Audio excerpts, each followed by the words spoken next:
ఇరాన్ని America మరియు Israel చాలా తక్కువ అంచనా వేశారు. మీకు గనుక గుర్తుంటే ఈ యుద్ధం మొదలైన నాటు అందరం బహుశా అనుకునే ఉంటాం, అమెరికా లాంటి అగ్రరాజ్యాన్ని, ఇజ్రాయెల్ లాంటి టెక్నాలజీ ఉన్నటువంటి దేశాన్ని ఇరాన్ ఎదుర్కోగలుగుతుందా, ఇరాన్ ఇప్పటికే పటాపంచలు అయిపోద్దామో, 2 రోజులు ఇరాన్ మొత్తం నీలమట్టం అయిపోతుంది, మొత్తం అంతా బూడిదే మిగిలిందని చెప్పి అనుకున్నాం. కానీ ఇరాన్ తమ దగ్గర ఉన్న టెక్నాలజీతో ప్రతిసారి ఆశ్చర్యపరుస్తూనే ఉంది.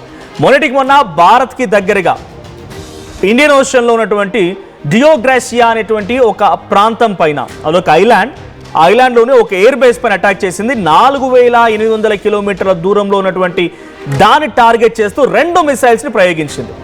ఆ 2 మిసైల్స్ అఫ్ కోర్స్ ఒకటి ఇంటర్సెప్టర్తో ప్రయోగించి దాన్ని కుప్పగూల్చారు, ఇంకొకటి అది ఫెయిల్ అయిపోయి ఆగిపోయింది. కానీ ఇక్కడ ఇరాన్ ప్రయోగాన్ని మీరు గమనించండి, 4800 కిలోమీటర్ల దూరంలో ఉన్నటువంటి ఆ టార్గెట్ని సైతం ఛేదించగల మిసైల్స్ వాళ్ళ దగ్గర ఉన్నాయని చెప్పి ప్రూవ్ చేయగలిగింది.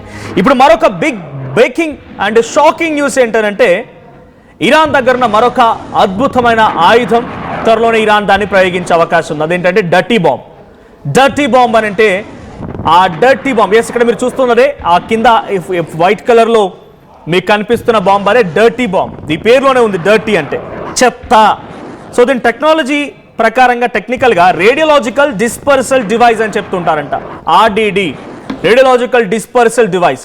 ఈ డర్టీ బాంబ్ కనుక ఇరాన్ ప్రయోగిస్తే ఇక అమెరికా అండ్ ఇజ్రాయెల్ పనే కాదు, మిడిల్ ఈస్టర్న్ కంట్రీస్ ఉన్నటువంటి ప్రాంతాల్లో కూడా కొంత ఇబ్బందికర పరిస్థితి. ఒకసారి మీకు డీటెయిల్గా అసలు ఆ డర్టీ బాంబ్ ఏంటి చూపించే ప్రయత్నం చేస్తాను. So continue. So dirty bomb అంటే ఏంటి? సో డర్టీ బాంబ్ అంటే అది రేడియో సంబంధించి వేవ్స్ క్రియేట్ చేస్తుంటుంది. సో ఆ రేడియో వేవ్స్ ఎలా ఉంటాయి, ఒక్కసారి అది పడిందా అంటే న్యూక్లియర్ ఎక్స్ప్లోజన్ కంటే చాలా దారుణంగా ఉంటుందట. మీరు వింటుంది నిజమే, న్యూక్లియర్ అతిపెద్ద బాంబు.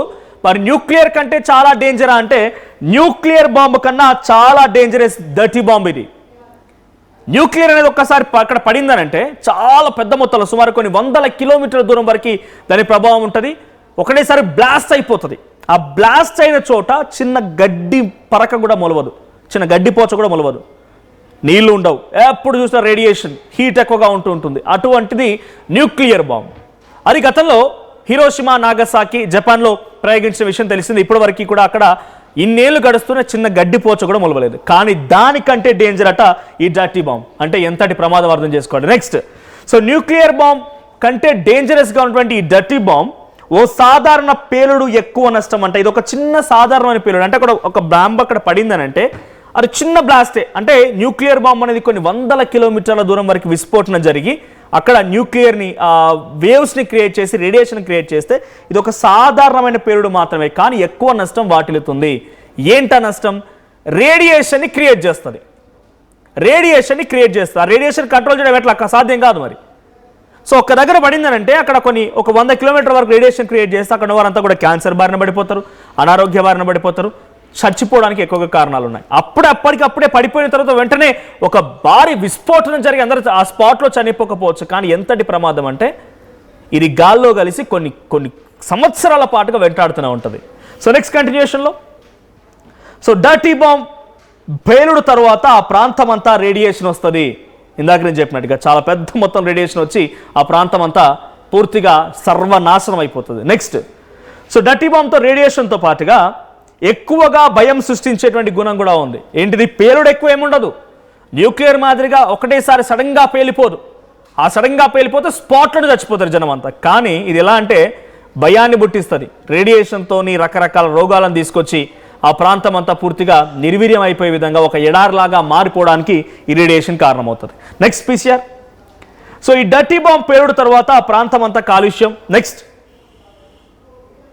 సో ఆ తర్వాత డర్టీ బాంబ్ వల్ల ఏర్పడ్డ కాలుష్యాన్ని క్లీన్ చేయాలంటే భారీ ఖర్చు. అసలు క్లీన్ చేసే అవకాశమే లేదు, జీరో. ఓకే, నిజంగానే క్లీన్ చేసే అవకాశం ఉంది, ఆ టెక్నాలజీ ఉందనుకుంటే ఈ పాటికే హిరోషిమా, నాగసాకి ప్రాంతాల్లో రేడియేషన్ని క్లీన్ చేసే వాళ్ళు అక్కడ కొంత గడ్డి పొరక మొలిచేదేమో, లేదంటే అక్కడ ప్రజల జీవనం కోసం వచ్చేవాళ్ళేమో. ఇప్పటికీ రావడం లేదంటే ఆ టెక్నాలజీ లేదు. ఇక రేడియేషన్, న్యూక్లియర్ బాంబు లేదు మా దగ్గర, కానీ ఈ డర్టీ బాంబు అని చెప్పి ఇరాన్ హెచ్చరిస్తోంది.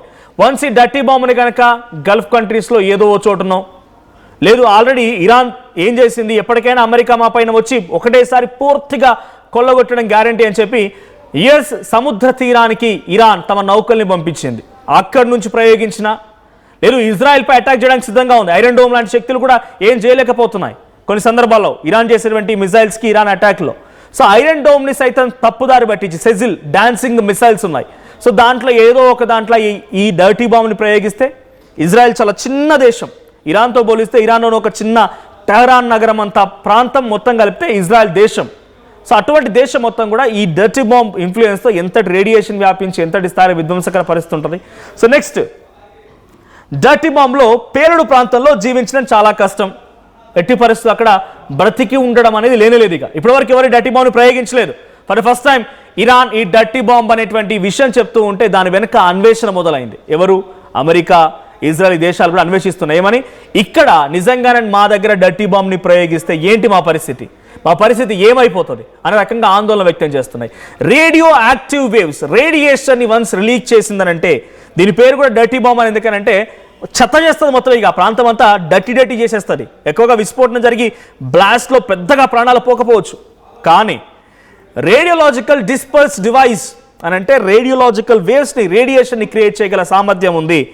ఒక్కో డర్టీ బాంబు యొక్క వెయిట్ వచ్చేసి 500 కిలోలు. అది పడిందా అంటే 500 కిలో. దాని మొత్తం కూడా ఎలా ఉంటుంది, దానిలో కెమికల్స్ అంటే సీజియం, యురేనియం ఇలాంటి కెమికల్స్ ఉంటాయట దాని లోపల. 400 కిలోల నుంచి 500 కిలోల సామర్థ్యం కలిగినటువంటి ఈ బాంబులో యురేనియం ఉంటుంది, సీజియం ఉంటుంది, ఇటువంటి కెమికల్స్ ఉంటూ ఉంటాయి. సో కోబాల్ట్, ఈ కెమికల్స్ బేసిక్గానే మన దాంట్లో దీని చెరువులో సీసం పోయాలంటారు చూసారా, ఆ సీసం కాదు, దాని యాక్చువల్ కెమికల్ నేమ్ వచ్చేసి సీజం. సో ఈ సీజం అనేది అందులో ఉంటుంది, యురేనియం ఉంటుంది, కోబాల్ట్ ఉంటుంది. ఇది వన్స్ పొల్యూషన్తో, ఎన్విరాన్మెంట్తో కలిసిపోయాయంటే చాలా పాయిజనస్గా మారిపోతూ ఉంటాయి. మనం పీల్చే గాలి పూర్తిగా కలుషితం అయిపోతుంది. మనం కనీసం చూడలేని పరిస్థితి, కళ్ళని మంటలు వచ్చేస్తాయి. కొన్ని 100 కిలోమీటర్, ఇది గాలి ఎంత దూరం పోతే అంత దూరం క్యారీ అవుతూ ఉంటుంది కదా, ఇది ఇక గాడుపు ఉన్నంత దూరం క్యారీ అవుతూ ఉంటుంది. సో నీళ్లు కలుషితం అయిపోతాయి, అక్కడ నేల కలుషితం అయిపోతుంది, తినే ఆహారం కలుషితం అయిపోతుంది. అంటే ఇది న్యూక్లియర్ రేడియేషన్ కంటే చాలా డేంజరస్ ఇంకా అనే దానికి ఇది ఒక ఉదాహరణ. వన్స్ పొల్యూషన్లో మనకు కలిసిపోయిందని అంటే ఇక గాలి వేగంతో పాటుగా ఇదంతా కూడా పొల్యూట్ చేసుకుంటూ వెళ్తూ ఉంటుంది. సో దీంట్లో రేడియో యాక్టివ్ ఐసోటోప్స్ అండ్ యురేనియంతో తయారు చేయబడుతుంది. అటు ఇది 500 కిలోల బరువు గలది. సో 2020 నుంచే ఇరాన్ దీన్ని ప్రారంభించడం మొదలుపెట్టింది, డెవలప్ చేయడం మొదలుపెట్టింది. సో ఇప్పుడు వాళ్ళు చెప్తున్న మాట ఏంటంటే మా దగ్గర లేదు అని అంటున్నారు. బట్ ఇరాన్ దగ్గర ఈ అద్భుతమైనటువంటి డర్టీ బాంబ్ ఉంది. త్వరలోనే మీరు ఎక్కువ చేస్తే ఇంకా, అంటే ఇరాన్ ఇజ్రాయెల్ని హెచ్చరిస్తోంది, అమెరికాని హెచ్చరిస్తోంది ఇరాన్, మీరు ఇంకా ఈ రకంగానే ఎక్కువగా పిచ్చి వేషాలు వేస్తే నేను ఏదో రోజు డర్టీ బాంబ్ ప్రయోగిస్తా. ఎలా కూడా ఇక్కడ ఇంకో విషయం, జనరల్గా మనుషుల నైజం అది, నేను గెలవకపోయినా పర్లేదు కానీ నా పక్కనోడు గెలవద్దు.